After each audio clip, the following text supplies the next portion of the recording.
ముందుకు వెళ్ళాలనే ఉంటుంది. Thank you sir. ఒక విషయం ఏంటంటే సార్ ఒక్క నిమిషం.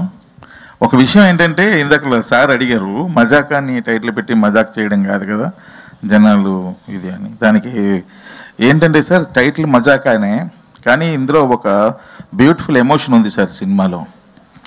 నేను అనుకుంటున్నాను సార్, నా చిన్నప్పుడు ఎవరింటికి వెళ్ళినా సరే వాళ్ళ ఫ్యామిలీ ఫోటో ఉండేదండి ప్రతి ఇంట్లోనే. మ్యాక్సిమం 80% హౌసెస్లో వాళ్ళ తాతగారు, నాన్నమ్మ గారు, లేకపోతే తండ్రి, ఇలా ఫ్యామిలీ ఫోటో.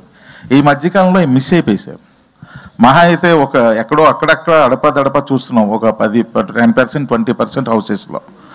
ఈ సినిమాలో మేము మెయిన్ చెప్పదలుచుకున్నది ఏంటంటే, ఇద్దరే మగాళ్ళు ఉన్న ఒక ఇంట్లో ఏ రోజుకన్నా ఒక ఫ్యామిలీ ఫోటో ఫామ్ అవ్వాలని పడే తపనే మజాక.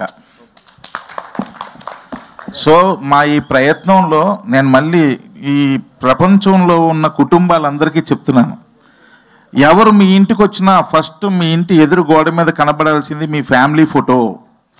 అది ఫార్మ్ అవ్వగలితే మజాకని మేము సక్సెస్ అయినట్టే. Super sir, super. అది త్రినాథరావు గారు ఇక్కడ లైట్లు ఉండి కనిపించట్లేదు సార్, అందుకే చేతులు ఎత్తున్నాం సార్. మీరు ఎత్తకూడదు, మేము ఎత్తాలి.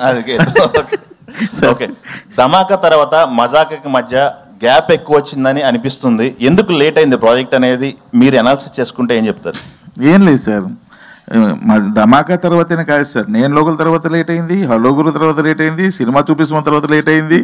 అప్పుడు వరకు ఇప్పుడు వచ్చిన ప్రతి ఇంటర్వ్యూలో ఈ క్వశ్చన్ అడుగుతున్నారు, ప్రతిసారి ఇదే సమాధానం.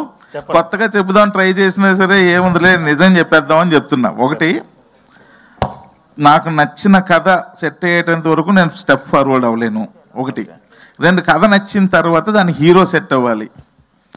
ఇప్పుడు ఈ కథ ఉంది, ఈ కథ ఒప్పుకోవాలంటే ఇద్దరు ఒప్పుకోవాలి. ఒకరు ఒప్పుకొని ఒకరు ఒప్పుకోకపోయినా ఇది హ్యాపెనింగ్ అవ్వదు. ఇది మళ్ళీ ఇది టైం టేకన్ ప్రాసెస్. సో ఇలా ఎన్ నెంబర్ ఆఫ్ ఏవో రీజన్స్ ఉంటాయి. ఇలాంటి రీజన్స్ వల్లే లేట్, కానీ వేరే రీజన్ కూడా లేదు. ఇంకోటి ఏంటంటే నేను కూడా కొంచెం సోమరిపోతుని, సో నా ప్రయత్న లోపం కూడా కొంచెం ఉంది. సో అది కూడా ఒక కారణం. ఓకే, రఘు రమేష్ గారు, ఫ్రైడే ఒక 4 సినిమాలు వస్తున్నాయి.